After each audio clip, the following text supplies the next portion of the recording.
一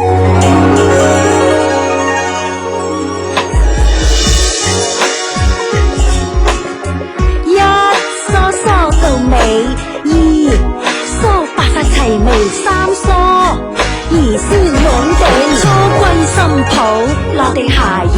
呢句簡單句子教你以後每做一件事都要照住我嘅意思。我話一，你咪話二。阿奶奶，你咪真係以為自己大晒？究竟我前世係咪欠咗你未還清嘅業債？何解我要受你氣？何解？何解你要擺出一副高高在上嘅姿態？交往還是興，交衰後不停。你哋鬧得如此起勁，我好希望你哋可以肅靜停一停，一家人總可以高高興興。他仍是要棲身於這家，願望怎將他撇下？仍然是你，仍然受氣，不甘被氣死。為你苦心中明了，就算幾許辛酸，明白尊卑的確重要。這相依家可歡笑，隨後分事全部也都聽教了。